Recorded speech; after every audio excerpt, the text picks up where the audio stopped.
Mariana, porfa. Pues principalmente yo entiendo por sangre pues un líquido fundamental que tenemos pues algunos seres vivos eh, y que pues va a ayudar a que nosotros podamos tener pues nutrientes, que se pues lleve el intercambio gaseoso, Ok. eh, y que pues o sea, que pues es muy importante para nuestro cuerpo porque pues la pérdida de sangre pues va a llevar a que haya, pues sí, a que se pueda perder incluso la vida, ¿no? Por una hemorragia. Y ya.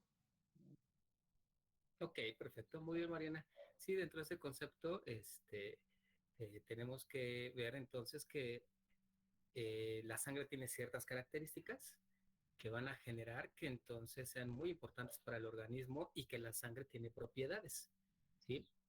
Y que si hay alguna alteración en la sangre puede generar precisamente problemas en el organismo. Entonces, vamos a profundizar un poquito más en eso, qué es lo normal, qué es lo que hay en la sangre, que nos permita diferenciarlo de algo que no es normal, por ejemplo, como una hemorragia que puede provocarnos alteraciones, diferentes alteraciones, ¿no? Muy bien, perfecto, Mariana. Gracias. Zaira.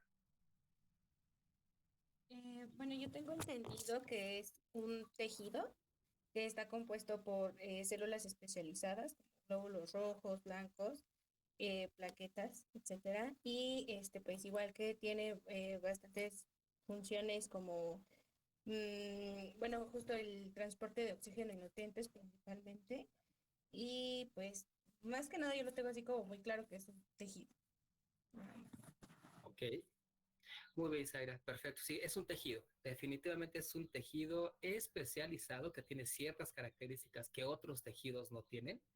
Por eso es que se considera, dentro de sus características son muy propias y tiene componentes, ¿no? O sea, por ejemplo, ya mencionó ahorita Zaira, pues el componente de las células, el componente celular y esas células tienen una función que también lo vamos a abordar. Muy bien, Zaira, perfecto. Gracias. Freddy, adelante. Muy bueno, como ya mencionaron mis compañeras, eh, mi concepto pues sí se basa en que es, como ya dijeron, un tejido y yo lo denomino simplemente como de intercambio porque pues como es el intercambio gaseoso, también de nutrientes, entonces para mí básicamente se limita a eso, a un tejido de intercambio. Ok, perfecto, Freddy. Sí, vamos a ver ahorita dentro de las funciones de la sangre. Sí tiene que ver con el intercambio gaseoso, que es la hematosis a nivel pulmonar, intercambio de nutrientes a nivel celular, a nivel sistémico, pero tiene todavía más funciones, Freddy. Sí, muy bien, está perfecto lo que mencionaste. Ahorita vamos a dar cuenta que aparte de esas que tú mencionaste, tiene otras funciones muy importantes, el tejido que acaban de mencionar, pues la sangre, ¿no? Lo vamos a abordar, no hay ningún problema, pero muy bien, gracias, Freddy, perfecto. Litsi, Litsi Pamela. Buenas tardes. Más tarde. Pues para mí la sangre es un líquido y entre sus componentes lo primero que me viene a la mente son los eritrocitos, aunque también podemos encontrar al plasma, a los leucocitos, plaquetas y de sus principales funciones pues están las que ya mencionaron mis compañeros, que serían el transporte de nutrientes y de oxígeno a otras partes del cuerpo. Ok, muy bien, Litsi. Sí, mencionaste algo muy importante, otro componente de la sangre, ¿sí? O sea, es un tejido líquido, sí, porque tiene una parte líquida que es el plasma, ¿sí? Y entonces aquí ya podemos deducir, hay una parte líquida y hay una parte sólida para su estudio. Obviamente, esto dinámicamente está en conjunto, ¿sí? O sea, no se encuentran por separado, interactúan, pero para su estudio las separamos, ¿no? En la parte líquida, que es el plasma, y la parte sólida, que son todos los elementos celulares, ¿sí? Entonces, muy bien. Dentro de esos elementos celulares, lo más abundante son los eritrocitos, precisamente, lo que le da el color también a la sangre, que lo vamos a ver. ¿Va? Entonces, sí, a veces pensamos de inmediato, sangre, eritrocitos, porque es lo más abundante.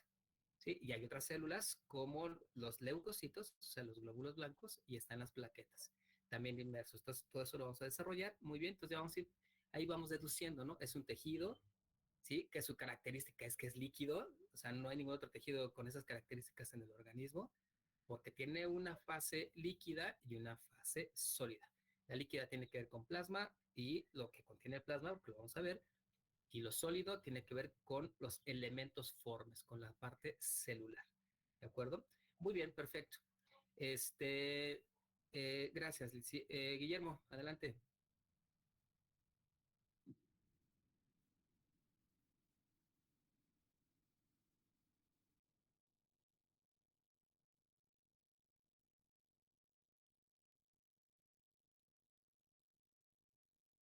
Ok, bueno, perfecto. Sí, normalmente a lo mejor son las funciones que nos vienen primeramente o de manera más pronta a la mente, pero también tiene otras funciones como dar volumen, que tiene que ver con la volemia. ¿Sí? Por ejemplo, en una hemorragia disminuye el volumen sanguíneo, tenemos pérdida de volumen y eso nos puede generar problemas. Si hay exceso, pues también, entonces debemos estar equilibrados. También tiene que ver con la temperatura. ¿Sí? La sangre regula o tiene que ver con la regulación de la temperatura que lo transporta hacia los tejidos. Entonces, tiene otras funciones que lo vamos a ver también en ese aspecto.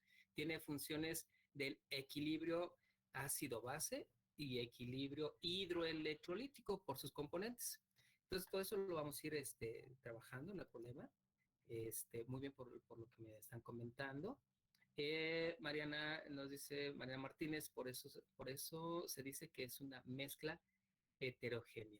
Sí, vamos a verlo ahorita ya. Es diferente ver a la sangre de manera dinámica que de manera estática. O sea, por laboratorio se tiene que analizar a la sangre de manera estática para saber qué contiene, qué características físico-químicas son de la sangre, ¿de acuerdo? Y otro es el estudio de la sangre, pero ya en movimiento. Eso se llama hemorreología, el estudio de la sangre en movimiento. Eso lo vamos a abordar. ¿De acuerdo? Entonces, muy bien, perfecto. Eh, ¿Alguien quiere comentar algo más? Si no, pues ya nos vamos de lleno. Entonces, ya mencionamos muchas cosas ahorita con esto. Ahorita que abordemos la clase, nos van a quedar más las cosas más, un poquito más claras. Entonces, les voy a compartir mi pantalla, permítanme. Y ¿qué onda, Freddy? ¿Estás arriba de una nave espacial o qué es? Que estoy viendo ahorita, está padre. Sí, profe, es un Sí, fondo. excelente. Si es el monoplaza de la resistencia de la Guerra de las Galaxias, tienes un punto más. Ah, cierto. Muy bien. Ok, permítame, déjenme, les voy a compartir la pantalla. Ok, ya no se va a estar cargando y en cuanto la puedan ver, avísenme por favor.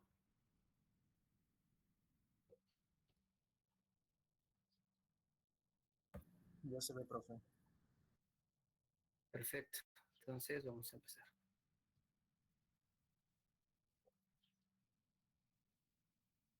Ok, entonces, bueno, pues como ven aquí vamos a abordar fisiología de la sangre, vamos a ver sus funciones, que ya mencionamos ahorita algunas, propiedades físico-químicas y lo que se refiere a volemia, lo que decía el volumen, ¿no? Que nos da la sangre. Eso es de manera muy general y conforme avancemos en las siguientes clases lo vamos a ir profundizando. Como bien mencionaron ustedes, la sangre es un fluido, ¿sí? Es un fluido, como ustedes ven aquí en la imagen, en la diapositiva, es un fluido que circula por el sistema cardiovascular. Entonces, si se dan cuenta, la sangre como tal tiene que estar en conjunto trabajando con otro sistema. Por eso se llaman aparatos, ¿sí? Los sistemas generan aparatos. Entonces, sí, la sangre puede estar presente, pero si no está contenida de manera adecuada en lo que es el sistema cardiovascular, de nada nos sirve, ¿de acuerdo?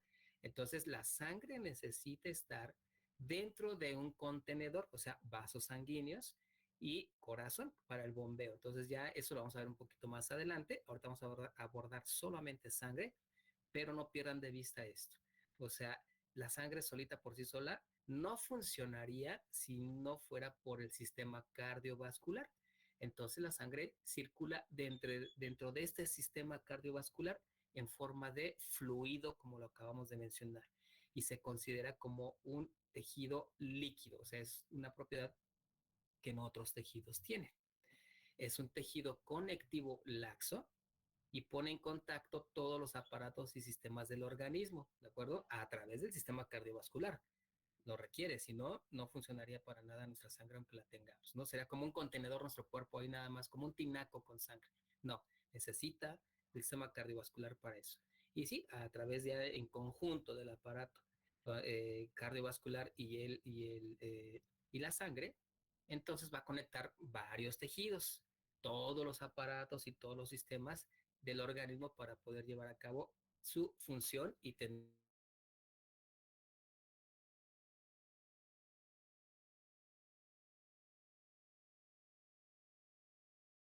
Como les comentaba, o lo que platicamos, la sangre tiene dos fracciones, una fracción líquida que se refiere al plasma y una fracción sólida que es la parte celular, ¿sí? Los componentes formes de la sangre. Así es como se compone. En la siguiente imagen ustedes van a ver un vaso sanguíneo, o sea, es un vaso sanguíneo que contiene precisamente la sangre, pero aquí esto es dinámico, se está moviendo. Y las células que podemos encontrar precisamente es lo que ustedes están viendo aquí. Esos que estoy señalando son los eritrocitos, los glóbulos rojos o hematíes. También con ese nombre podemos encontrarlo en la literatura. Glóbulos rojos, eritrocitos o hematíes. Y aquí también están, ustedes pueden ver en esta imagen, las células que tienen que ver con el sistema inmunológico, ¿sí? Los leucocitos, que hay diferentes tipos de leucocitos, que lo vamos a mencionar. Ustedes lo van a abordar incluso con mayor detalle en inmunología. Y también están las plaquetas, estos fragmentos celulares, que así se los conoce, que tienen muchísimas funciones con respecto a la plaqueta, que ya no nada más le llamaría fragmento celular, la verdad es una unidad funcional muy, muy importante. Entonces, es la parte celular, la parte sólida de la sangre, y todas estas células están inmersas en un medio acuoso, que es el plasma. Y entonces así se está trabajando en interacción dentro de un vaso sanguíneo. Pero ¿qué pasa cuando nosotros colocamos esta sangre en un tubo de ensayo que ustedes están viendo aquí del lado izquierdo, ¿sí? Ya por laboratorio? Bueno, este tubo de ensayo tiene un anticoagulante para que no se nos coagule la sangre. Ustedes saben que si tienen una herida y la sangre escapa, ¿de acuerdo? Hacia el exterior, ¿sí? Imagínense una herida, cuando ustedes están sangrando se coagula la sangre. Si yo pongo esa sangre en un tubo de ensayo, se va a coagular, por eso necesito ponerle un anticoagulante. Y cuando tiene anticoagulante, entonces se va a diferenciar diferentes fracciones o secciones de ese tejido del que estamos hablando, que es la sangre. ¿De acuerdo? Y ese que ustedes están viendo ahorita en esta imagen de la izquierda en un tubo de ensayo. Y, a ver, permítame tantito, por favor. No sé si alguien entró o alguien escribió en el chat. Ah, sí, déjenme ver, es que como no los veo cuando estoy haciendo la presentación.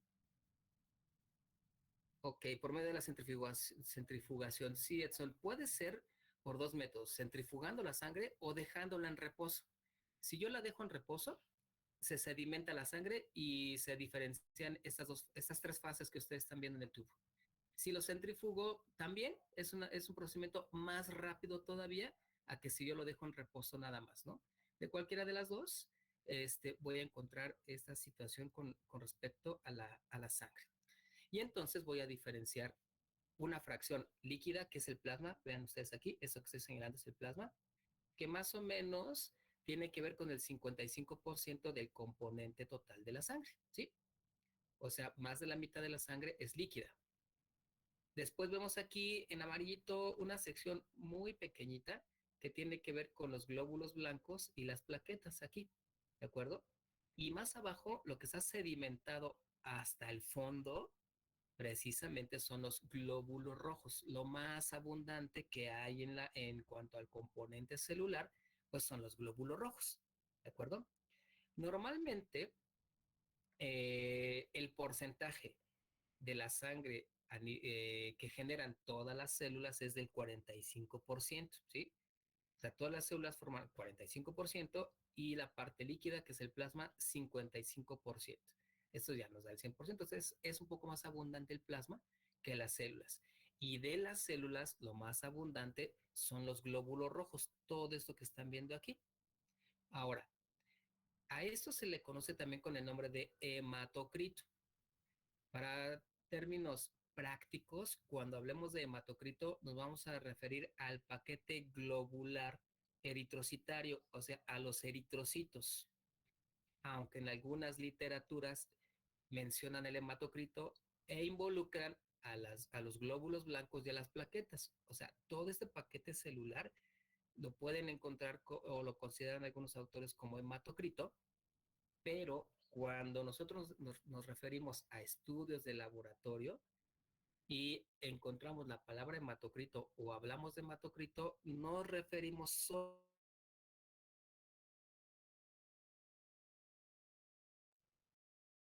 a los hematíes, ¿de acuerdo? A esos eritrocitos. ¿Vamos bien hasta ahí? ¿Tienen alguna pregunta, alguna duda?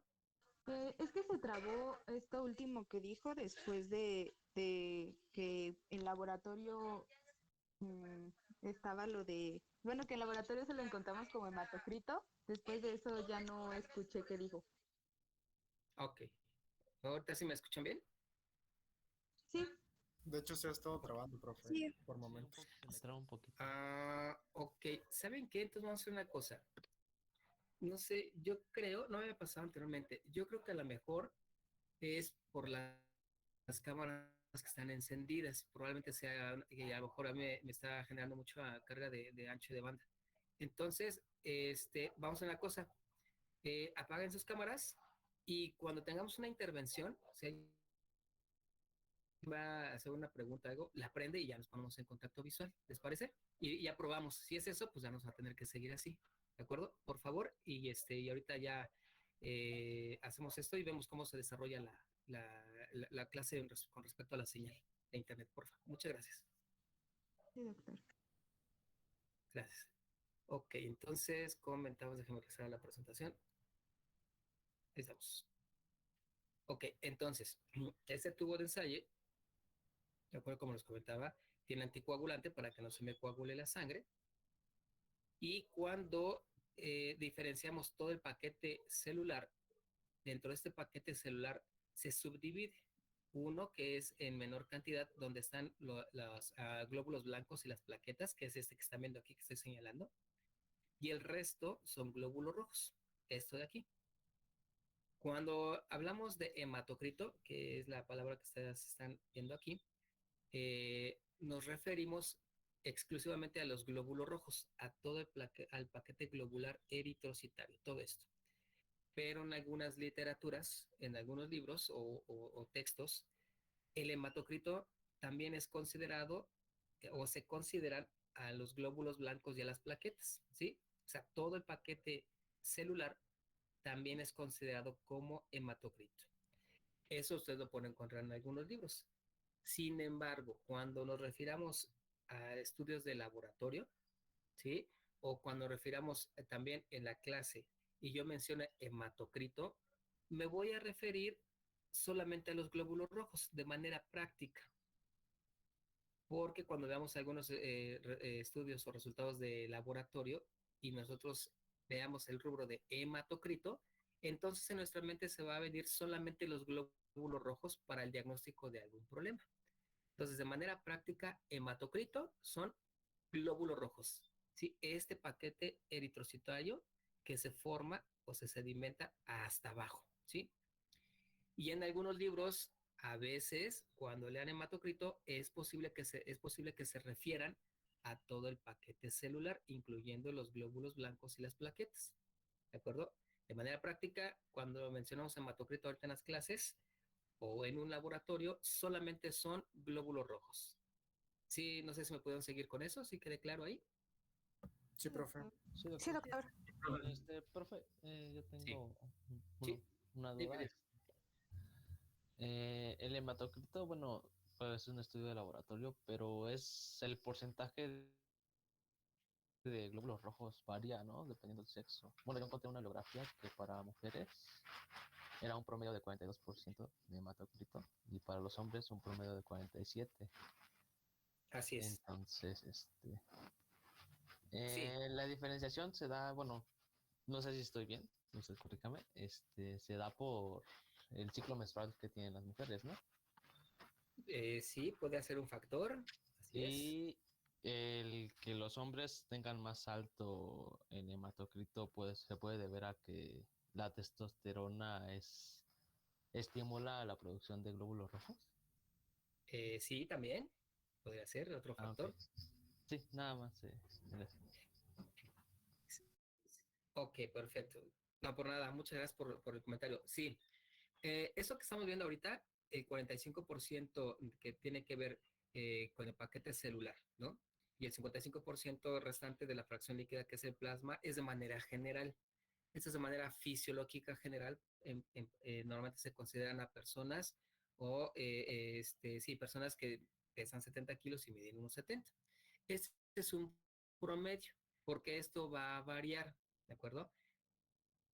¿En qué va a variar? De acuerdo a la persona, de acuerdo al estado fisiológico de la persona, de acuerdo también a la técnica que utilice el laboratorio cuando me reporta un resultado. De hecho, los laboratorios manejan sus parámetros normales de acuerdo a la técnica que ocupen. De manera general, fisiológica y práctica, esos son los datos correctos, pero va a variar, ¿sí? ¿En qué va a variar? Como comentamos, no es lo mismo un hematocrito en la mujer que en el hombre de manera general. Normalmente el hombre tiene más masa muscular que la mujer por la testosterona y eso genera que tengamos un poco más de glóbulos rojos. Un deportista, alguien que hace ejercicio, va a tener mayor cantidad de glóbulos rojos que alguien que no lo hace, ¿de acuerdo? Una persona que fuma, ¿sí? Va a tener más glóbulos rojos, un fumador crónico va a tener más glóbulos rojos por un mecanismo de compensación, ¿sí? Y este aumento de glóbulos rojos no es normal, sino que es consecuencia de una alteración a nivel respiratorio. Lo vamos a ir mencionando, pero de una vez aprovecho para comentárselos, para que ustedes sepan diferenciar en qué momento el hematocrito es normal o anormal. Un aumento de glóbulos rojos en una persona que hace ejercicio o que vive en altitudes muy elevadas, valga la redundancia, por arriba del nivel del mar, por ejemplo, los que viven en zonas montañosas, a ese nivel el aire existe una rarefacción, es decir, menos cantidad o menos saturación de oxígeno en la atmósfera que en los lugares bajos, que en los valles. Pues las personas que, por ejemplo, viven en el Nevado de Toluca, por compensación producen más glóbulos rojos y esa es una compensación fisiológica normal. ¿A qué voy? Que nosotros debemos saber de quién es la muestra de laboratorio que me están reportando en un momento dado para poder evaluar el hematocrito. ¿Sí? ¿Sí vamos bien hasta ahí con lo que estamos comentando? Sí, doctor. Sí, profe. Perfecto. Sí, profe. Entonces, eso es lo importante, saber lo normal, lo fisiológico, para que sepamos las condiciones de nuestro paciente y entonces en ese momento podemos interpretar el resultado. No me voy a guiar solamente por un resultado del laboratorio, ¿de acuerdo? Tengo que tener el contexto de ese resultado del laboratorio. De igual manera, lo que mencionaban, cuando las mujeres tienen su periodo menstrual, dependiendo de la cantidad de sangre que tengan de flujo cuando están en su periodo menstrual, puede disminuir la cantidad de glóbulos rojos en ese momento. Y entonces el hematocrito estaría bajito, más de lo normal, ¿de acuerdo? Después se recupera, no hay ningún problema, ¿no? Entonces todo eso lo tengo que tomar en cuenta. Ya después vamos a ver algunas alteraciones enzimáticas con calma que pueden alterar o afectar al eritrocito, a la membrana del eritrocito o al eritrocito como tal. Ese eritrocito se muere, entonces tengo menor cantidad de glóbulos rojos y eso puede afectar a la cantidad normal del hematocrito. Estaría disminuido, como en una anemia, por ejemplo. También lo vamos a mencionar. Muy bien, Mar, por el comentario. Ok, ¿vamos bien hasta aquí? Sí, doctor. Sí, Sí, doctor. doctor. Excelente. Perfecto. Ahora, fíjense bien. Aquí en esta imagen precisamente tenemos a la sangre en reposo. estamos hablando ahorita a nivel de laboratorio, ¿eh? Ahorita todavía nos metemos con lo dinámico. Nada más es para poder diferenciar eso que estamos platicando con respecto a la sangre y sus propiedades. Yo tengo dos tubos de ensayo, o dos tubos de ensayo. Uno que tiene anticoagulante, que es el primero que están viendo aquí, que estoy señalando de su lado izquierdo de la pantalla, que es igual al que vimos anteriormente.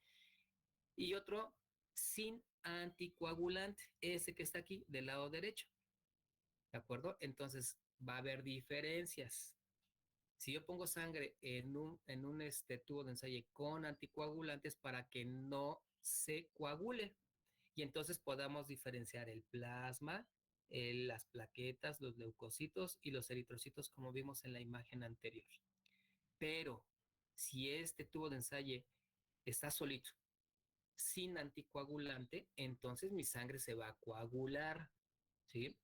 Y cuando se coagula la sangre, pues tenemos este aspecto. Aquí están, miren, todos los glóbulos rojos, los glóbulos blancos y las plaquetas están aquí entrelazadas por redes de fibrina. Aquí todo esto tienen redes de fibrina, por eso se hace un coágulo.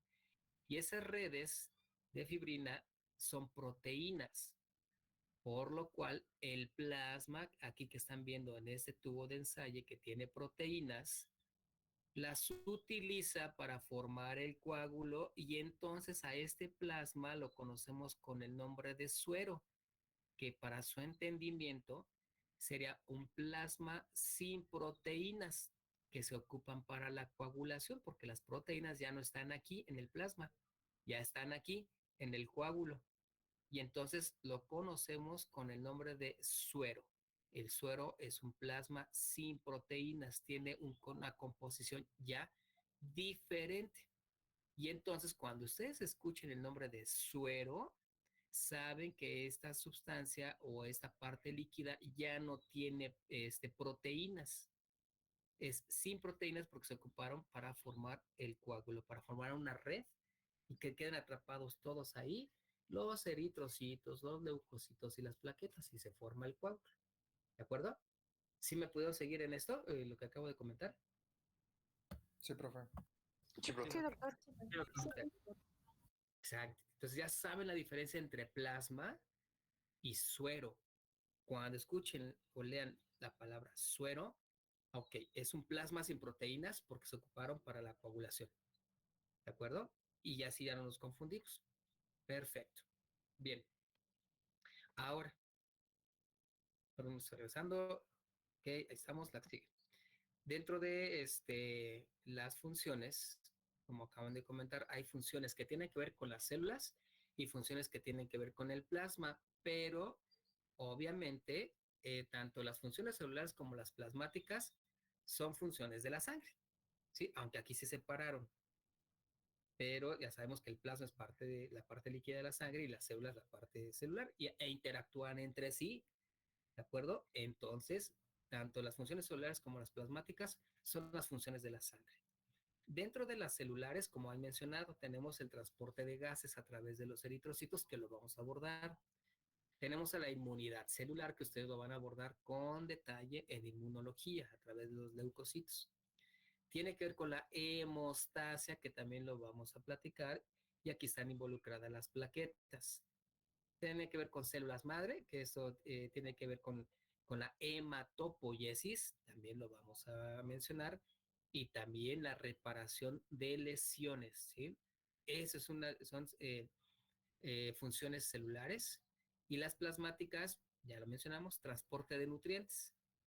No solamente de nutrientes, sino también de iones, hormonas, anticuerpos y complemento que tiene que ver con la parte celular.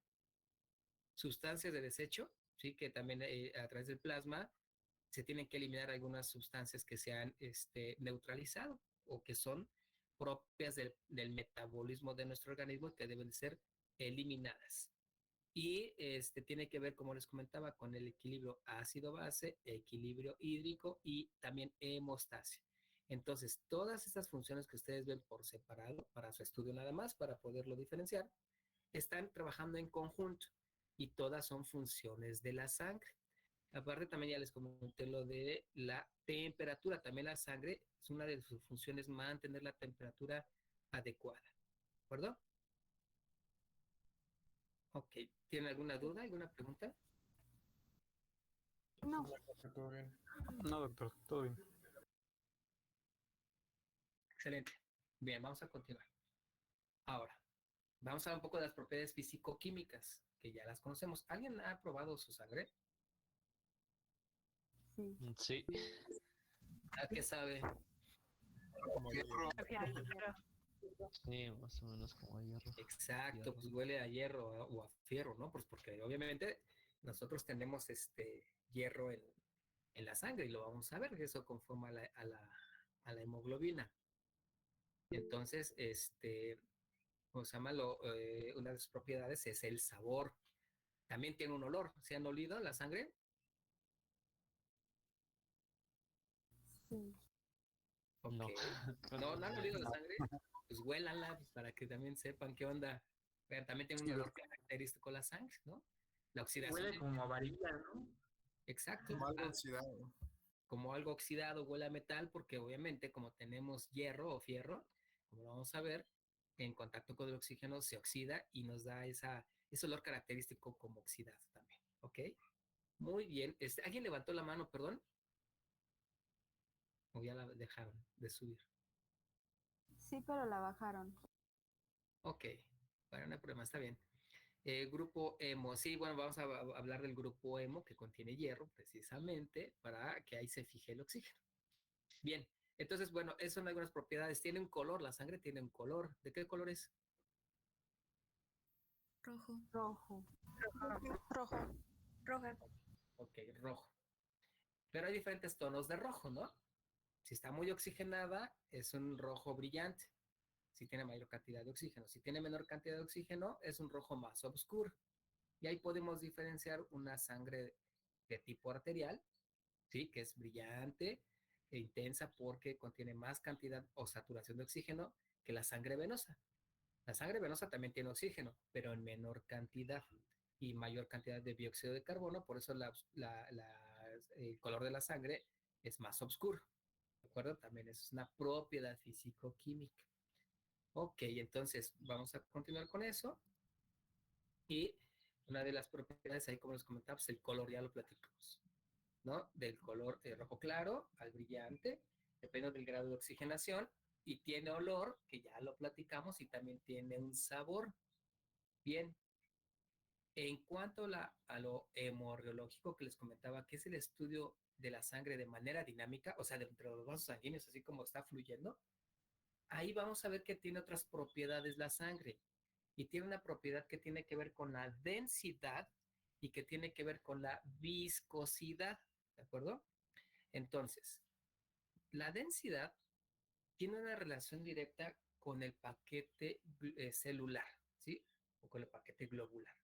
O sea, todas las células van a generar una densidad porque están inmersas en una parte líquida que es el plasma, ¿de acuerdo? Entonces, por ejemplo, vamos a suponer que ustedes están en una alberca, ¿sí? En una fiesta y hay 10 personas dentro de esa alberca. Está empezando la fiesta, están poquitos, son 10. Entonces, pues no hay mucha gente dentro de ella. No está tan denso. No hay mucha densidad poblacional ahí, hay poquitos. Pero va pasando el tiempo y llegan 10, otros 20, 30 y ya hay 100 personas dentro de la alberca. No es lo mismo tener 10 a tener 100. Si hay 100, entonces la percepción que tenemos es que hay mucha densidad, ¿sí? Hay más densidad que cuando hay 10. Entonces, entre más células existan dentro de la sangre, mayor es la densidad, ¿de acuerdo? Entonces, la densidad está directamente relacionada con la cantidad de células que tengamos en el organismo, o en la sangre, mejor dicho, perdón, es en la sangre. ¿De acuerdo? ¿Sí me puedo explicar con esto? Sí, profe. Sí, doctor. Perfecto. Ahora bien, fíjense ustedes bien, también de qué depende la densidad. Puede ser que mi densidad esté elevada, más de lo normal, si tengo mayor cantidad de células, ¿sí? De lo normal. Bien. Pero también la densidad va a depender de la parte líquida. Recuerden, no podemos separar lo líquido de lo sólido en la sangre. Si yo tengo una disminución de líquido, ¿de acuerdo?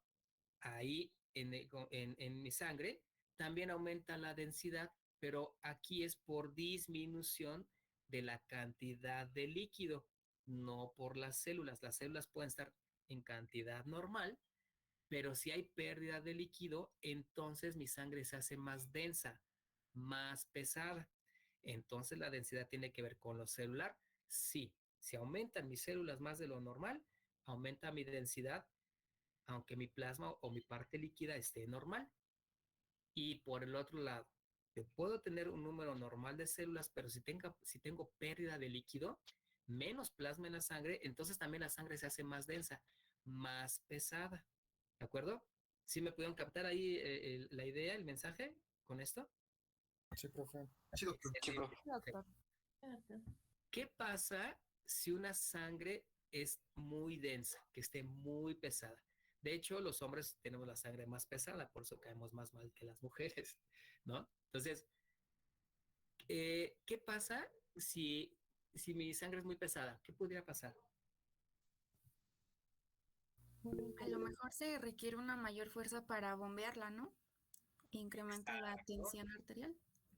Exacto, podría ser una, muy bien, mayor esfuerzo, ¿no? Hay una resistencia al flujo, entonces mi corazón tiene que bombear más fuerte para poder vencer esa fuerza de resistencia por la densidad, porque está muy denso. Esa es una, perfecto. Déjame ver, ¿qué más? ¿Puede tardar más tiempo en llegar a los tejidos? También puede tardar más tiempo en llevar a cabo el intercambio gaseoso, el intercambio de nutrientes y todo esto. Creo que Mariana también levantó la mano. Primero la levantó Ernesto. Ok. Bueno, Sí, profe. ajá. Sí, adelante, adelante. Sí. También está relacionado con la viscosidad, ¿no? Que tiene la sangre. Exacto. Ahorita vamos a ver la viscosidad, o sea, está relacionada directamente con la viscosidad, ¿sí? Entonces, a mayor densidad, mayor viscosidad. Muy bien, Ernesto. ¿Qué es la viscosidad? La viscosidad es precisamente que sea más gruesa.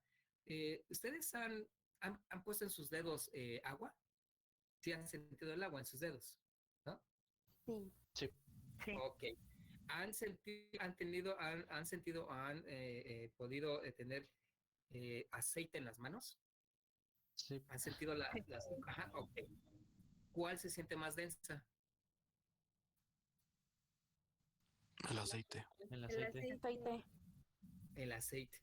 Porque tiene mayor cantidad de solutos, ¿sí? Que el agua. El agua normal, o sea, simple, yo la agarro y la pongo en mis dedos y tiene algunos solutos, sí. Pero si agarro el aceite, tiene más solutos, tiene mayor cantidad de partículas, por eso es más densa y más viscosa, más gruesa, más pesada. Así con la sangre. Se aumenta se hace más viscosa. No está tan líquida precisamente por la parte que les platicaba del plasma, la pérdida de líquidos. Se hace más densa, más pesada, no fluye como debe de ser y entonces tenemos problemas que se pueden manifestar en el cuerpo. Entonces la densidad está directamente relacionada con la viscosidad. A mayor densidad, mayor viscosidad. ¿De acuerdo? ¿Sigamos bien? Sí. Sí. Ok. Entonces, ¿qué más, Mariana? Pues ayer estaba leyendo y mencionaba algo de que a nivel de las paredes es un poquito más lento el flujo sanguíneo. Entonces yo me puedo imaginar, o es lo que estaba pues como teorizando, que cuando una persona pues tiene una mayor densidad y mayor viscosidad en sus venas, pues sí, en su sangre, podría generar estas patologías de los ateroscleromas y todas esas cosas que pues vayan generando, pues ahí, ¿no? Que pues como ya hay un flujo un poquito más lento, pues haya más facilidad de que se queden atoradas las cosas, ¿no? Entonces, eso era lo que yo estaba pensando y quería ver si está pues correcto. Es correcto, Mariana. Muy bien, buen razonamiento. Normalmente vamos a hablar también más adelante cuando vamos cardiocirculatorio, el flujo turbulento y flujo laminar. Normalmente la velocidad con la que avanza la sangre cuando está pegada a los vasos sanguíneos, ahí es más lento y es más rápida en el centro. Se hace una forma como de un proyectil, como de una bala. En el centro es más rápido el flujo y en las paredes del vaso sanguíneo es más lento. Cuando hay aumento de densidad y es más viscosa la sangre, como comentaron, el cuerpo tiene que compensar y puede aumentar la frecuencia cardíaca, puede aumentar la presión arterial y este roce, ¿sí? Porque no está tan líquida la sangre, puede generar lesión endotelial a, los, a las células de mis vasos sanguíneos. Y eso puede desencadenar inflamaciones, ateromas, trombos, y ya vamos a platicar. Pero por ahí va la situación. ¿De acuerdo? Muy bien. Pues por eso es que nosotros debemos tener una cantidad adecuada de células, una hidratación adecuada para que estemos trabajando en un equilibrio. Recuerden que ese es un equilibrio. Un exceso me trae problemas. Una deficiencia me trae problemas, ¿de acuerdo? Desde el punto de vista en todo el organismo, no solamente en la sangre, sino en todo el organismo. Por eso es que debemos estar en una homeostasis, en un equilibrio, en todas nuestras funciones. ¿Ok? Muy bien, perfecto. ¿Vamos bien hasta aquí? Eh, Sí. Sí, doctor. chido. Entonces, Sí, en adelante, una policitemia, que es la cantidad de glóbulos rojos aumentada, hay un aumento en la viscosidad. Bueno, sí. Ay, no, olvídelo. ¿Sí vas bien? Sí, pero ya me resolví yo mismo mi duda. Ah, bien. Perfecto, excelente. Ahí estamos. Ok, pues vamos a continuar, ¿eh? No hay problema. Está muy bien. Ahora, van a ver aquí, pues la densidad normalmente del agua es de 1 gramo por mililitro, o sea, esa es nuestra referencia. Bueno, pues la sangre es más pesada, ¿no?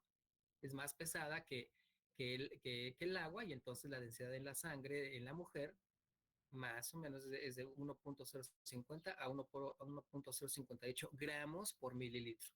¿Sí? O sea, son datos fisiológicos para que podamos nosotros compararlo con el agua y tener idea de esta densidad que le estamos hablando y la viscosidad. El hombre es un poquito más pesado, ¿no? Hasta 1.063 gramos por mililitro. ¿De acuerdo? Entonces, como les decía, la densidad es igual a la masa, o sea, a la cantidad de células que tenemos y del volumen, o sea, la cantidad de plasma que tengamos. O sea, es la densidad es igual a la cantidad de células que tengo inmersas o diluidas en un medio acuoso que es el plasma, ¿de acuerdo? Entonces, esas son fórmulas que tienen que ver incluso con física, con matemáticas, pero lo estamos aplicando a la sangre, a la hemorreología. Yo debo tener un equilibrio entre la cantidad de células y la cantidad de plasma, o sea, la parte celular o la parte sólida y la parte líquida de la sangre. ¿Ok? ¿Vamos bien?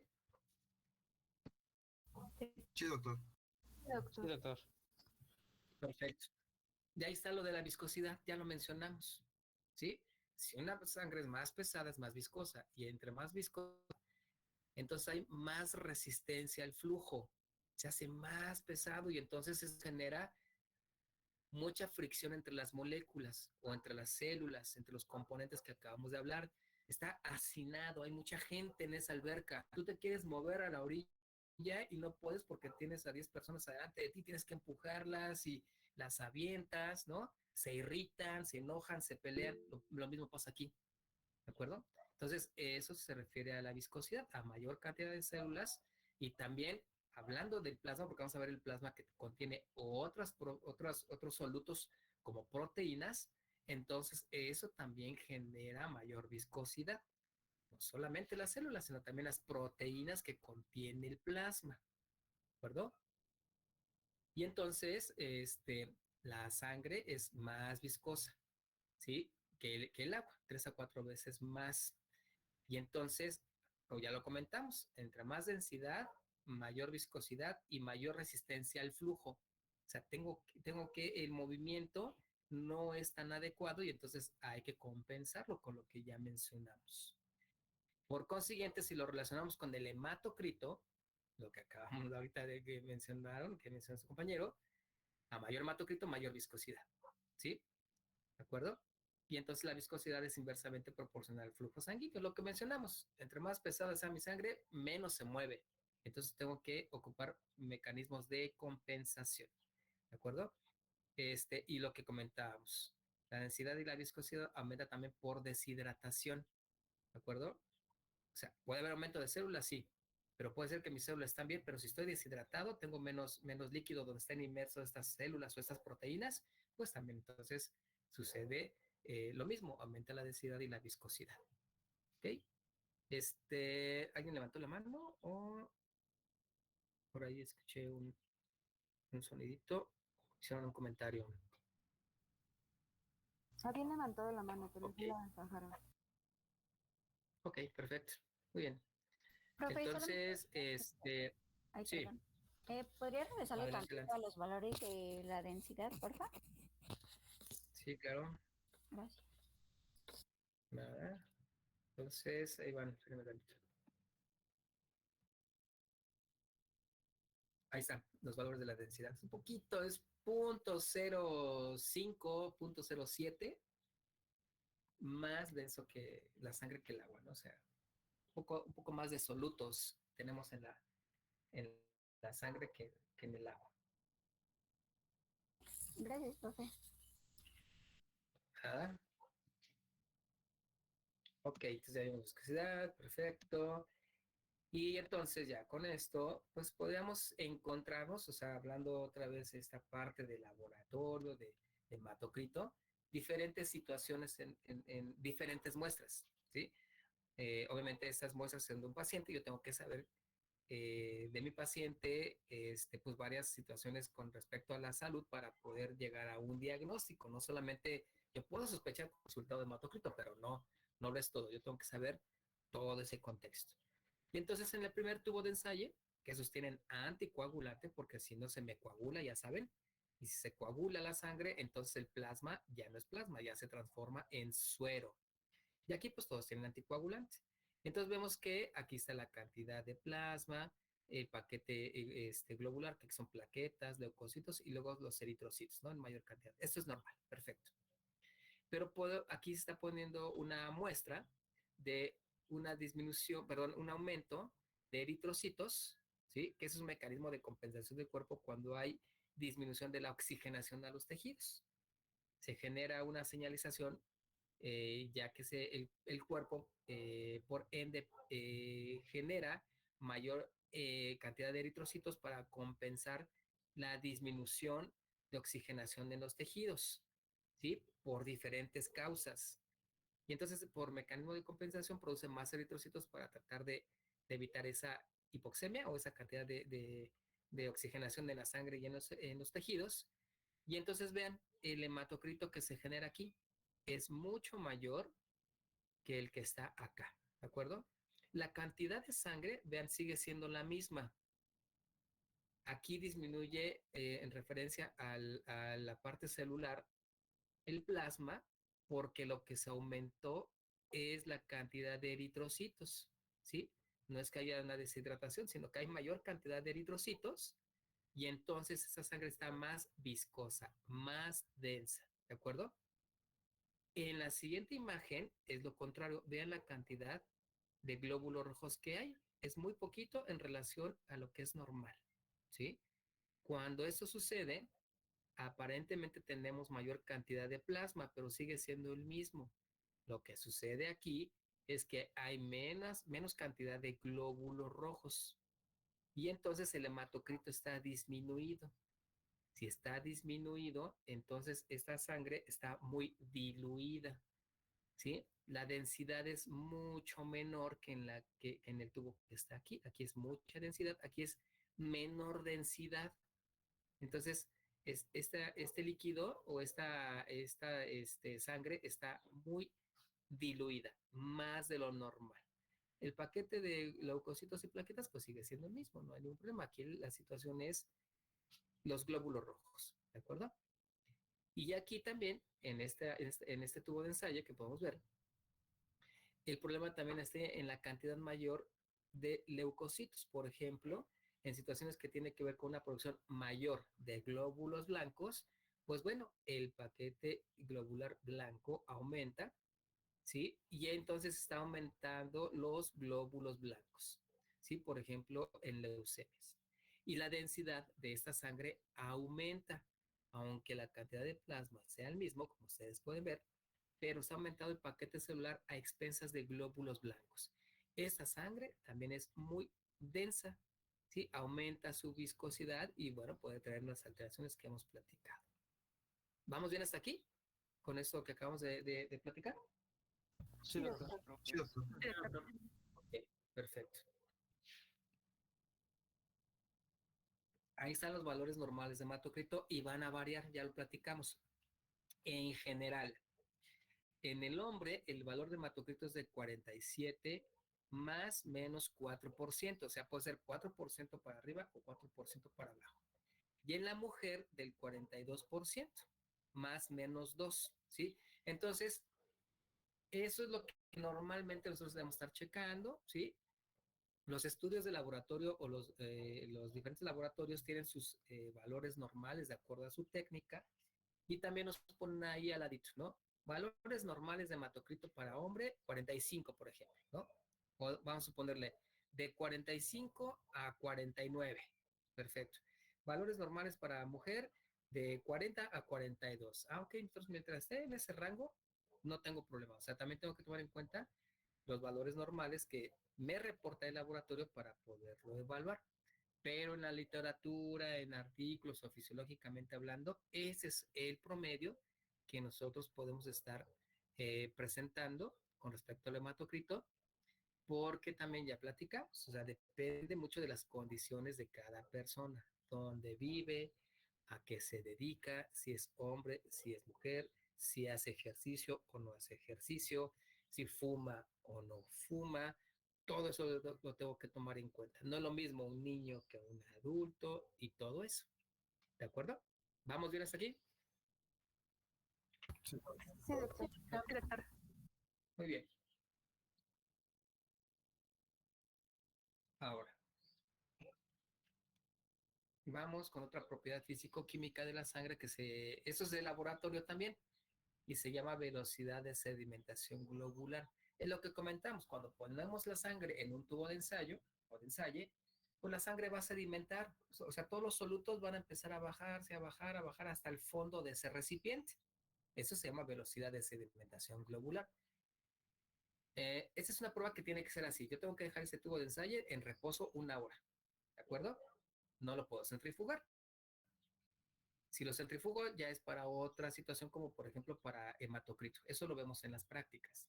Entonces, si yo centrifugo la sangre, sí se va a sedimentar el paquete globular de una manera muy rápida, en 15 minutos ya está. Y ahí puedo yo valorar el hematocrito, ¿sí? Pero para la velocidad de sedimentación globular, yo tengo que dejar en reposo esa sangre y que solita vaya sedimentando. Obviamente tiene que ser con anticoagulante, ¿de acuerdo? Para que no se me coagule esa sangre. Y entonces la velocidad de sedimentación globular tiene que ver con esta sedimentación, como dice su nombre, y también se lleva a cabo porque los eritrocitos, ¿sí? Y esto se ve mucho en hemorreología, o sea, ya una sangre circulando, tienen una carga negativa en su membrana, lo que se llama potencial Z.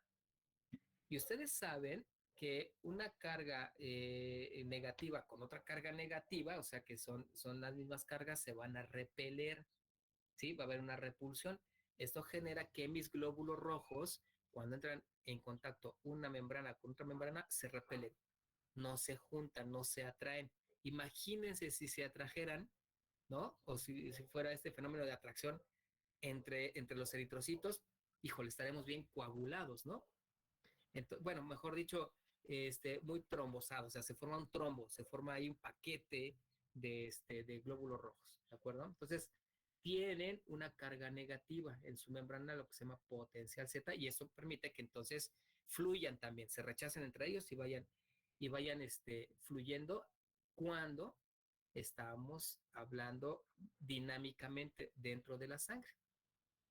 Y cuando hablamos de laboratorio, los glóbulos rojos siguen teniendo esa carga, ¿sí? Pero se van sedimentando de todas formas porque son pesados, se van para abajo y se van apilando en forma de monedas, precisamente porque como se repelen, uno queda arriba de otro, otro queda arriba de otro, otro queda arriba de otro y se van sedimentando. ¿sí? Así se sedimentan los glóbulos rojos, como si fueran monedas, ¿de acuerdo? Ahorita lo vamos a ver. Y la velocidad de sedimentación globular se refiere a la cantidad en milímetros que los eritrocitos van bajando, ¿sí? O sea, se reporta qué cantidad de milímetros se bajan los glóbulos rojos en una hora, ¿de acuerdo? Ahorita lo vamos a ver y la sangre debe estar en reposo, que es en esta imagen que ustedes van a ver aquí, ¿de acuerdo? Entonces, esos son tubos de ensayo, bueno, se conocen como tubos de Winthrop, y entonces los dejamos reposar una hora ahí. Y vean ustedes la parte líquida de mi sangre, que esto sería, ¿qué sería? ¿Plasma o suero? Plasma. Es plasma. Plasma. Exacto. Exacto. Muy bien. Y aquí están los glóbulos rojos, miren, están sedimentando, ¿sí? Ya dejaron un espacio. Entonces lo que se va a hacer es contar estas rayitas que ven aquí, son milímetros, entonces van a contar los milímetros que hay de plasma. Y eso es lo que se va a reportar, y eso se llama velocidad de sedimentación globular. Y los valores normales son los siguientes. En recién nacidos de 0.2 a 0.5 milímetros. En mujeres de 3 hasta 10 y en el hombre de 2 hasta 6 milímetros en una hora. Entonces se van contando los milímetros y eso es lo que se reporta. ¿De acuerdo? ¿Vamos bien hasta aquí? Sí, Sí, profe. doctor. Doctor. Ok. Ahora, ahí está la imagen de lo que les decía de cómo sedimentan los glóbulos rojos. Aquí a la derecha, aquí está. Miren, están apilados. Eso es en un tubo de ensayo. ¿Sí? O sea, esto no sucede dentro de nuestro, si sucede dentro de nuestro sistema sanguíneo, bueno, el sistema circulatorio, pues estamos en problemas. Ok. Entonces, hay situaciones, bueno, perdón, acá en la imagen del lado derecho también ese es un frotis y vean cómo se sedimentan los glóbulos rojos. Aquí están. Sí, parecen hasta como estos cocos en cadena, esos estreptococos cuando vieron, ¿cómo se llama? Ay, ¿cómo se llama esta asignatura? Parasitología, microbiología, ahí está, ¿no? Pero bueno, son eritrocitos, cómo se van apilando. Eso es una sangre en reposo. Entonces, hay situaciones que generan que aumente la velocidad de sedimentación globular, que en lugar de a lo mejor recorrer 5 milímetros, que sea lo normal en promedio, corren más y a lo mejor es hasta un centímetro, 2 centímetros, ¿no? O sea, en esa misma hora, en la misma unidad de tiempo. Está aumentada la velocidad de sedimentación. Esto puede suceder por el aumento de proteínas, ¿sí? Aquí como dice, proteínas plasmáticas, que esas las vamos a ver un poquito más adelante, no se preocupen. Entonces, normalmente, cuando existen aumento de proteínas en la sangre, por lo general, hay muchos padecimientos, por lo general pueden ser las infecciones o las inflamaciones. Estas dos situaciones generan que entonces mi velocidad de sedimentación aumente.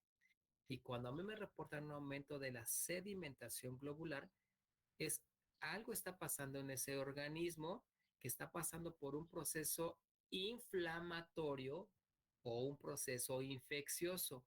No es específico, no nos dice qué infección o qué inflamación, pero sí nosotros nos ayuda a armar ese rompecabezas con nuestros pacientes, decir, mira, puede ser por aquí, puede ser por acá, la velocidad de sedimentación globular aumentó porque está mejor, tiene un proceso de artritis reumatoide, por ejemplo. Perfecto. Ya nos vamos dando cuenta de varias situaciones. Entonces, la velocidad de sedimentación globular aumenta y es inespecífica. Nos dice que algo está pasando en el organismo, pero no exactamente qué. Yo tengo que estarlo investigando, pero es una guía, ¿sí? Me va mostrando el caminito por donde puedo ir. ¿De acuerdo? Sí, profe. Sí, doctor. Sí, doctor. Gracias. Bueno, y aquí, por ejemplo, en esta diapositiva lo que les comento, ¿no?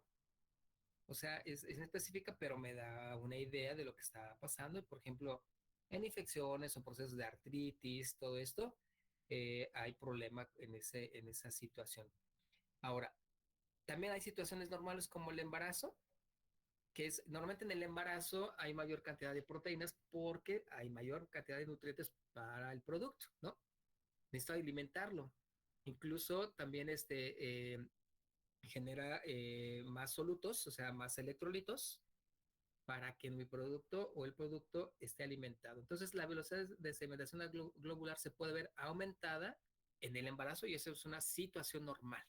Yo tengo que saber de quién es la muestra cuando estoy checando a mi paciente, ¿sí? O sea, yo veo una muestra, pero necesito saber de quién es, necesito saber todo ese contexto para decir, híjole, aquí la velocidad de sedimentación globular aumentó, pero es una persona embarazada. Ah, ok, no hay problema. Entonces, eso es normal. ¿De acuerdo? ¿Vamos bien hasta aquí? Sí, Pi. Sí, doctor. Sí, doctor. Perfecto. Muy bien. Ahora, vamos a hablar también de otra característica de la sangre que nos da volumen sanguíneo. ¿Por qué hablamos de volumen? Cuando nosotros, por ejemplo, yo tengo esta botellita de agua. Esta tiene una capacidad, ¿sí? Profe, Sí, una pregunta. dime. Estaba mencionando, ¿no? En que, por ejemplo, en el embarazo, bueno, pues ocurre como un aumento en la sedimentación, ¿no? Hablando de esto del embarazo, es como, no sé, ocurre una mayor densidad como tal, y eso es lo que es como sería la explicación lógica del por qué cuando toman la presión arterial a una persona embarazada, pues se ve como disminuida. Ok, muy bien. Bueno, ¿quién fue? ¿Quién me comentó, perdón? ¿Esmeralda? Sí, profe. Ok, muy bien, Esmeralda. Sí, hay condiciones fisiológicas de adaptación de acuerdo a la situación de cada organismo. Y en el caso de las embarazadas, puede ser que aumente un poco el volumen sanguíneo, aprovechando que vamos a hablar de volumen, porque necesita mayor cantidad de agua, ¿sí? Ya que tiene contacto con el producto, ¿sí? Recuerda que a través del conducto umbilical y todo esto, que tiene que ver con el producto y las membranas, ahí hay contacto e intercambio de nutrientes, de agua, de electrolitos y todo esto. Entonces, puede aumentar el volumen sanguíneo en una paciente con embarazo, pero hay mecanismos de compensación para que se mantengan en estado fisiológico adecuado, para que ni aumente la presión ni para que disminuya la presión. Si en un momento dado salimos de rango y hay un aumento de la presión más allá de lo normal, estaríamos hablando de una hipertensión en el embarazo, ¿no? Si hay una disminución, será una hipotensión y habría que ver las causas. Normalmente el organismo tiene mecanismos compensatorios en los vasos sanguíneos en un momento dado para mantener esa constante. Cuando son rebasados esos mecanismos fisiológicos de compensación, entonces puede haber alteraciones, ¿de acuerdo? Y entonces, si yo estoy monitoreando a mi paciente, puede ser que su presión llegue a ser un poquito más bajita de lo que normalmente era, ¿de acuerdo? O puede ser que su presión tienda a ser un poquito más elevada de lo que normalmente era porque existe un embarazo. Esto va a depender de cada organismo, de cada paciente. Por eso yo tengo un rango en la presión arterial. Y entonces la literatura o las guías de práctica clínica nos dice cuáles son los rangos normales en los que pueden variar nuestros pacientes.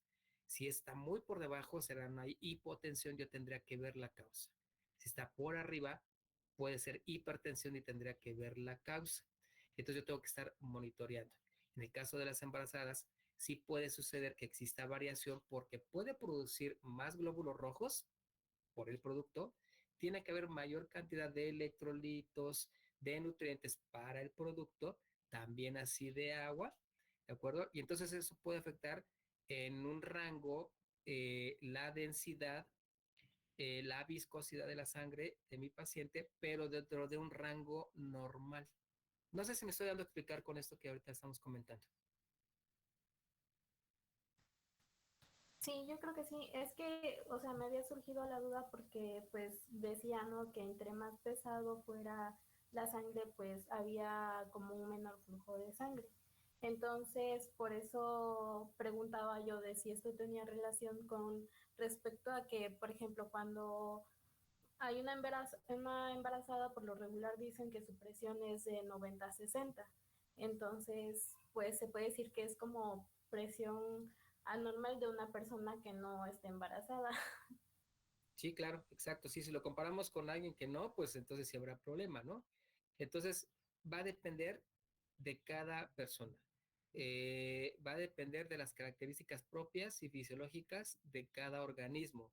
Va a depender de su estado de nutrición. Va a depender, por ejemplo, si está embarazada o no. Entonces, yo tengo que tomar todo eso en cuenta para poder deducir si hay alguna alteración en esa persona o no. Puede ser normal. Y si en el caso de las embarazadas, pues, si hay mayor cantidad de solutos, de células, probablemente la velocidad de cimentación va a ser un poquito más rápido, ¿no? Va a bajar por estas características que estamos platicando.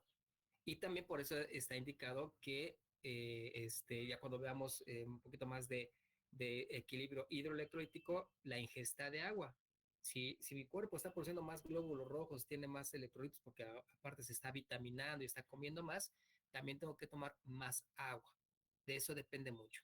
De los ingresos o de la ingesta de líquidos también al organismo para mantener un equilibrio. Entonces, ok, muy bien. ¿Vamos bien? ¿Hay alguna pregunta, alguna duda al respecto? Sí pude ahí contestar la pregunta o la observación, Esmeralda, y muy buena interpretación, o sea, de eso se trata, que echemos a andar el hámster para hacernos preguntas en ese aspecto. Entonces, doctor, Muchas Sí. gracias. Ah, doctor, ajá, entonces sedimentación es precipitación, por ponerlo en un sinónimo. exacto, se van precipitando, van descendiendo, van bajando, van bajando, y esa precipitación, ese caminito que recorren, es lo que se va midiendo, ¿verdad?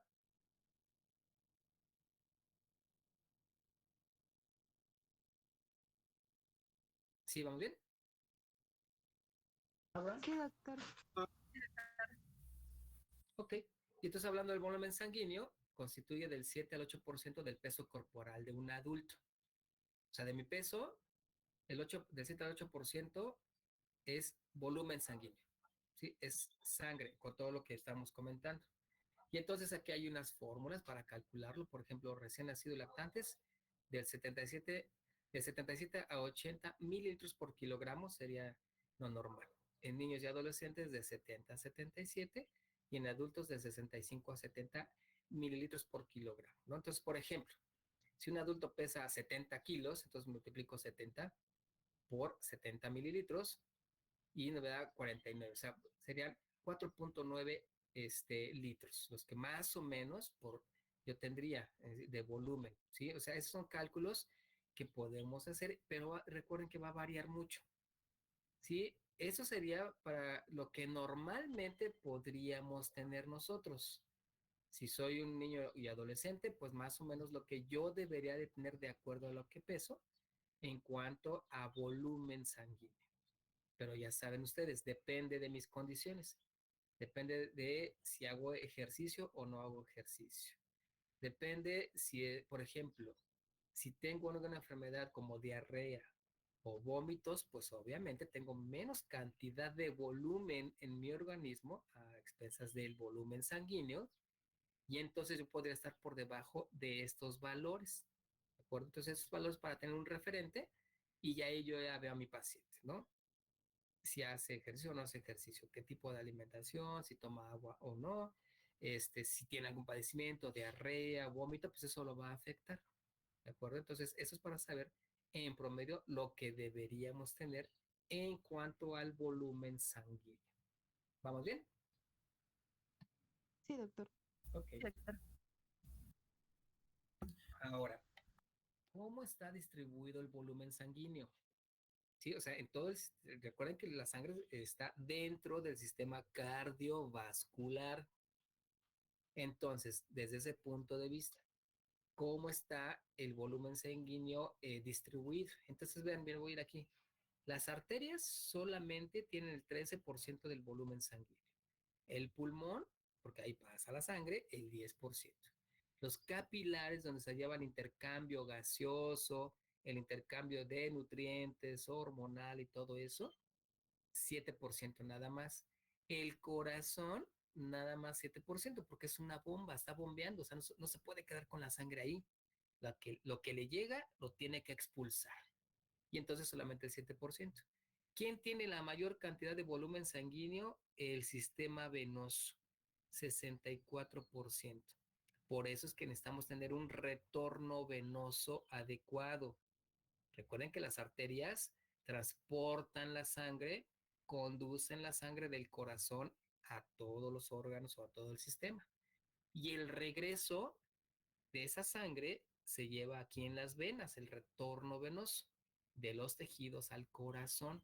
Y es ahí donde tenemos la mayor cantidad de volumen sanguíneo, por eso tenemos que tener un retorno venoso adecuado. Tienen que estar sanas mis venas, todo el sistema venoso para que no tenga problema y no se quede ahí ese volumen retenido. ¿De acuerdo? ¿Vamos bien? ¿Preguntas? ¿No? ¿Todo bien? Ok. Listo. Ahí está. Hasta ahí nos quedamos. Ya vimos propiedades de la sangre de manera general, sus componentes, ya hablamos de algunas funciones, poco a poco vamos a irnos adentrándonos más, y algunas cosas que mencionamos ahorita las vamos a retomar o las voy a seguir mencionando, y eso nos va a ayudar a que tengamos más conocimiento o más retención de estos aspectos, y lo vamos a ir trabajando de esa manera, así como lo hicimos ahorita, ¿de acuerdo? Sí, Edson, adelante. Profe, ¿me podría repetir por qué se formaba un trombo? Porfa. Bueno, un trombo es todo es todo un complejo, ¿eh? Hay diferentes causas. Pero un trombo se conoce también con el nombre de émbolo, que es la formación de un tejido dentro de la sangre y que pueden estar involucrados los glóbulos rojos, ¿sí? O sea, se empiezan entre ellos empiezan a compactarse, pero requieren de otros sistemas como la formación de redes de fibrina, ¿sí? O sea, la fibrina envuelve a esos glóbulos rojos y hay plaquetas. Si llega un glóbulo blanco también se adhiere, o sea, es un proceso como de adhesión. Y ese trombo va viajando en la sangre, ¿sí? Ahí se va viajando. Hay diferentes causas. Una, por ejemplo, puede ser lesiones endoteliales, o sea, lesión del tejido o de un vaso sanguíneo por dentro. Sí, recuerden que el endotelio es un equivalente al epitelio de otros órganos, pero dentro del vaso sanguíneo se llama endo, o sea, está por dentro, endotelio. Y entonces las lesiones endoteliales te pueden generar procesos de trombos, que se forme una plasta, un complejo, un acumulado de células que tienen fibrina, hay una red que los envuelve y pueden estar viajando y se pueden atorar en algún vaso sanguíneo de acuerdo al tamaño que tengan. ¿De acuerdo? De manera general. No sé si lo puede responder Edson ahí. Sí, entonces es como un coágulo, ¿no? Exacto. Puede ser como un coágulo que se está formando, pero está viajando. ¿Sí? Entonces, trombo significa también que están incluidas las plaquetas, ¿sí? Un trombocito es igual a plaqueta. Entonces, ahí está involucrado la plaqueta. Por eso se llama trombo, va viajando, ¿de acuerdo? Y la coagulación tiene que ver precisamente con plaquetas y con glóbulos rojos, la fibrina y todo un complejo. Es un coágulo que va por ahí viajando y se puede atorar en algún lado. Entonces, por ejemplo, yo en mi caso le encuentro como una similitud más o menos como un ateroma, ¿no? Ok, el ateroma es una placa de ácidos grasos en la pared de los vasos sanguíneos. El ateroma es como un sarro que se forma dentro de una tubería. Si ustedes ven una tubería de agua, por ejemplo, y agarran un tubo de cobre y lo parten, se van a dar cuenta que se forman depósitos de sales dentro de ese tubo. En los vasos sanguíneos también así, hay depósito de sales, puede haber depósitos de ácidos grasos, colesterol, triglicéridos, y eso forma un ateroma. Es una obstrucción al flujo porque es como un sarro pegado dentro del vaso sanguíneo. Y eso hace que los glóbulos rojos que pasen por ahí choquen y puede haber destrucción de glóbulos rojos, o sea, es un flujo turbulento, me puede traer la formación de trombos también, pero porque hay una placa de ateroma. Hay algo que está obstruyendo el paso libre de la sangre. No sé si me voy a explicar ahí eso. No, sí, profe, gracias. No por nada, excelente. Sí, adelante, Mariana. Yo quería preguntarle, bueno, decirle que la próxima semana, el 9, tenemos una práctica de, de neuroanatomía. Entonces, pues, no sé, o sea, quería pedirle permiso o ver cómo sería la dinámica para que no nos afecte con su clase. Y también preguntarle si va a, sí, bueno, si nos podría pasar estas diapositivas o pues sí. Ok, bueno, primero, ¿a qué hora tiene su práctica? El profesor nos citó bueno, 4:30 dijo, pero pues para que llegáramos puntuales dijo, pero pues si usted va a dar una práctica, pues ya estamos ahí, pues podríamos estar desde antes. Ok. Bueno, con respecto a las prácticas, se acordó en la academia que las que son consideradas para el primer parcial no se van a realizar, porque tiene que haber un manejo de tejido, o sea, de sangre. Y ahorita no está indicado el manejo de este fluido por lo de la pandemia, de manera preventiva. Entonces, no hay prácticas para el primer parcial. Las que sí podemos realizar son para el segundo parcial, que es electrocardiograma, y esa sí ya la podemos nosotros ahí coordinar cuando a lo mejor les toque ir por allá, sin ningún problema, ¿eh? No, pero sería ya en segundo parcial, ¿de acuerdo? Con las clases, pues bueno, la tenemos creo a la 1 de la tarde, no a las 12, ¿no? De 12 a 2. Sí. Ok. Digo, no habría problema, a lo mejor podemos tomar la clase y que dure 1 hora, 1 hora y media la clase, y a lo mejor les da tiempo de llegar. No habría problema. Si es que si hay alguna situación, pues coméntenmelo en ese aspecto, ¿no? Pero con la teoría, pues creo que no habría problema. ¿O hay algún problema con eso para ese día? ¿Para que se pueda trasladar? Yo no, profe. No sé si alguien tenga algún problema.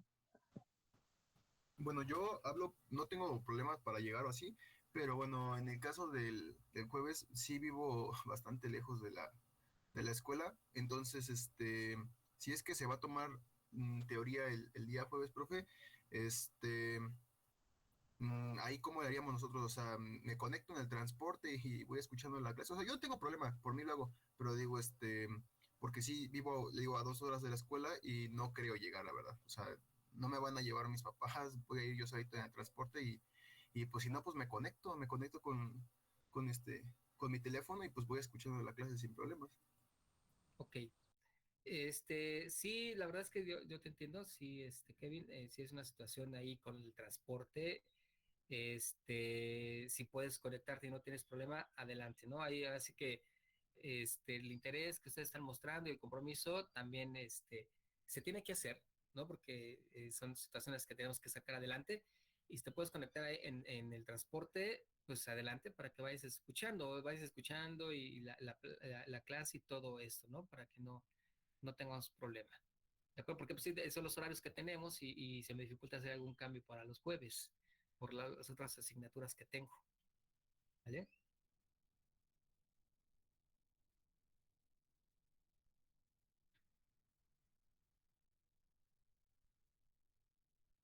Ajá.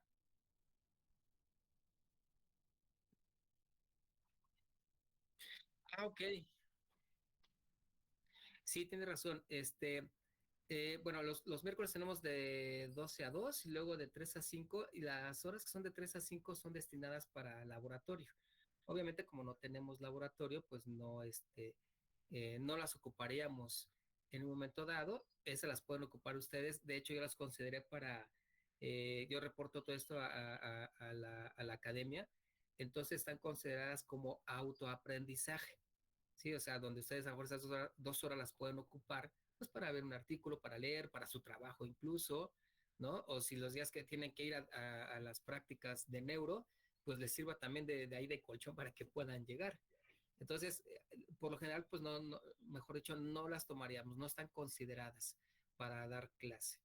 Sin embargo, si en un momento dado se pueden ocupar, que nos atrasemos con el temario, pues así lo haríamos, considerando que no intervenga con lo que ya tienen planeado para neuroanatomía, para sus prácticas, para que no los afecte en ese aspecto, ¿no? Entonces, eso sería la situación. Bueno, no sé si tengan alguna pregunta o algún comentario al respecto con esto. No, profe, de hecho está bien, gracias. Ok, perfecto. Muy bien, excelente. Entonces, esas 2 horas no las tomamos, nada más tenemos teoría de 12 a 2 y ya son libres, ¿no? Ya nos veríamos el jueves y ya nos veríamos el viernes. Si fuera necesario tomar esas 2 horas para teoría, ya nos pondríamos de acuerdo. Si no, ahí las dejamos para que sea de autoaprendizaje, las puedan aprovechar, o bien para el traslado a cuando tengan programadas las de neuro. ¿Vale? Ok, bien, perfecto. ¿Alguien más? ¿Algún otro comentario? Lo de las diapositivas, que sí. Ah, sí. Híjole, ¿qué creen? Que no. Ahí, tomen nota. Todo lo estamos platicando. Si a lo mejor quieren tomar nota y como ahorita que me regrese un poquito, pues ahí les dejo la diapositiva, hacen su notita, todo esto. Porque, bueno, por un lado, el examen no son las diapositivas, ¿eh? O sea, no viene de ahí. Así que, esta diapositiva la pondré en el examen. No. Los exámenes son de razonamiento. ¿Sí? Son de que procesen el dato, que echen a andar el hámster, lo que comentamos en clase, como lo acabamos de hacer. Entonces, más o menos por ahí van los exámenes. O sea, es algo que tiene que ver, no es algo exacto, no que yo diga, pues tal diapositiva viene en el examen. No, simplemente es material de apoyo, ¿sí? Y también en ese aspecto, ustedes tienen que estar ahí atentos, tomen su nota, eh, digo, pueden tomar a lo mejor una captura de pantalla, pues ahí sí no hay ningún problema, ni tengo injerencia en eso, ¿de acuerdo? Pero, no, las diapositivas o así como tal, lo que va a costar mucho trabajo, pues no, nada es cierto. No, más bien para que ustedes se pongan ahí abusados y tomen sus notas y todo esto, ¿de acuerdo? Sí, gracias, doctor. ¿Mete la clínica, profe, en sus exámenes?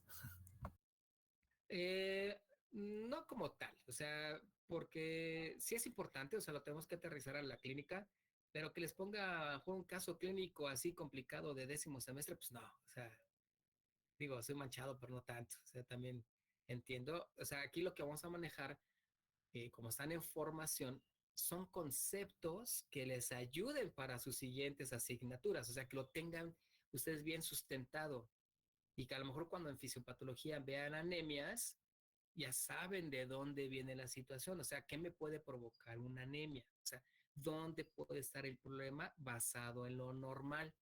O sea, no les voy a hacer un examen de fisiopatología. Sí puedo meter algunos aspectos ahí por ahí de repente, pero básicamente es fisiología. ¿De acuerdo? O sea, lo normal. ¿Ok? Va, profe. Ok, perfecto. Ok, ¿alguien más? ¿Qué dice? ¿Quién da? A ver, donde me quedé con ¿cómo se llama? El chat. Muchas veces los ateromas no son lo que generan una obstrucción en las coronarias, sino un trombo que se atora en un ateroma muy grande. Sí, claro, o sea, eso es como una conjunción, ¿no? Imagínense ustedes, tienen una disminución del diámetro interno de su vaso sanguíneo porque tienen sarro. Ahí está el ateroma, esa grasa pegada en el vaso sanguíneo. Obviamente disminuye el diámetro y si pasa un trombo, pues se va a atorar y ahí me genera una obstrucción. Igualmente, a veces los ateromas se llegan a desprender y también viajan por ahí, pero si se desprende es muy peligroso porque lesiona ¿cómo se llama? La pared del vaso sanguíneo y ese vaso sanguíneo se puede romper, ¿sí? Entonces, sí, o sea, todo eso es una conjunción, no es una sola cosa, sino que todo eso que me están comentando se va integrando y todo puede suceder. Muy bien, excelente. La práctica es el miércoles, bro, dijo Guillermo. Edson le puso una carita triste y dice, no sea como el de Bioca 2, ¿qué? ¿Por qué? ¿Cómo es el de Bioca 2? No, pues en mi caso, el profe que me dio, sí metía mucho la clínica, demasiado, en sus exámenes. Ajá. Ok. No te apures. Digo, no soy mala onda. Si me hace enojar, sí, ¿eh? Ay, sí, soy bien manchado. Pero si no, no se preocupen, nos la llevamos tranquila. No, no hay problema. Ok, el resto, ¿qué onda? Profe, bueno, una duda, Sí. cuando hablamos de plasma, y líquido intersticial, tienen similitudes, ¿no? Porque vayan a las células. Pero, Eh, ¿hay, hay alguna característica que los diferencie? sí, claro. Eso lo vamos a abordar más adelante. Eh, desde el punto de vista de compartimentos hay una diferencia. El plasma está dentro del componente vascular, o sea, es intravascular, ¿sí? Ahí debe estar el plasma. El líquido intersticial está fuera del vaso sanguíneo y entre las células. Entonces es una diferencia, dónde se ubica, ¿sí? Líquido intersticial entre las células y fuera del vaso sanguíneo. Plasma dentro del vaso sanguíneo, es intravascular. Y existe un intercambio entre estos que es de proteínas. Entonces, la composición del plasma con el líquido intersticial son diferentes en la cantidad de proteínas. Es mínimo, pero existe esa diferencia en los componentes, porque básicamente lo que hay el líquido intersticial también existe en el espacio intravascular, hablando de solutos, no hablando de células. En el líquido intersticial no hay glóbulos rojos, no debería haber glóbulos rojos, ¿sí? En el líquido intersticial están las células de un tejido, ¿sí? Entonces, sí, en cuanto a componentes de solutos, son diferentes también desde ese punto de vista. Ya lo vamos a abordar y lo vamos a ver cuando hablemos precisamente del equilibrio hidroelectrolítico, y ahí tocamos los tres compartimentos: el compartimento intravascular, el compartimento intersticial y el compartimento celular, o sea, lo que hay dentro de la célula. Y esos tres interactúan entre sí para mantener un equilibrio, ¿sí? No sé si te puede contestar ahí, Ernesto, o Sí, te sí, algo doctor. pendiente. Sí, perfecto, gracias. Ok, y el de BioK2 también nos da inmuno. ¿Quién es? Es que dicen que el doctor de bioquímica de su grupo le pone muchos casos clínicos y les decía que pues el doctor de bioquímica de mi grupo también, y también pone, no, bueno, también nos da inmuno. Entonces es el doctor Omar Domínguez Mendoza, no sé si lo conoce. Omar Domínguez, ok. No sé si es nuevo, no lo ubico muy bien. Sí, sí es nuevo, según sé. ¿Es nuevo, ah? Sí, sí, es ser nuevo, ok. Bueno, pues híjole, pues, ¿qué les digo? Adáptense. No hay de otra, pues es que ya depende de cada quien, de los profesores. Pero pues bueno, de alguna manera también es parte del aprendizaje, enseñanza. Entonces, bueno, en mi caso soy muy práctico, o sea, no me gusta estar manchado ni nada. Ya les dije, se van a enojar, sí. Si no, no se preocupen, todo tranquilo. ¿Verdad? Ok. am, Más proteínas en el intersticio. Depende, eso lo vamos a ver, depende a qué parte del intersticio nos estamos refiriendo. Si es un intersticio en el lecho vascular, ya vamos a ver si hay más proteínas en el intersticio. Si es a nivel de la vasculatura, por ejemplo, a nivel de las venas, hay más proteínas ahí, porque ahí ya no hay escape de nada, ahí se tiene que ir al corazón. Entonces, eso lo vamos a ver, no se preocupe. Y F, Freddy puso F, no sé qué sea F.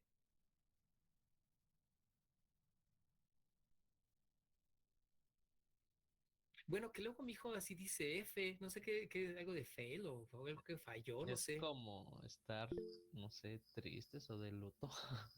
¿Ah, sí? Ok. Ajá. Le voy a preguntar a mi hijo que me destruyan todos esos términos. No los digo. Ok, perfecto. ¿Qué más? ¿Alguien más? ¿Alguien levantó la mano por ahí? ¿Preguntas? ¿Dudas? No, profe, perdón, es que se me va el dedo, lo siento. Ok, no te apures, no hay bronca. Excelente. Bueno, jóvenes, si no hay ninguna otra pregunta o algo más, pues le dejamos hasta aquí y mañana nos vemos. Vamos a seguir con esto de sangre.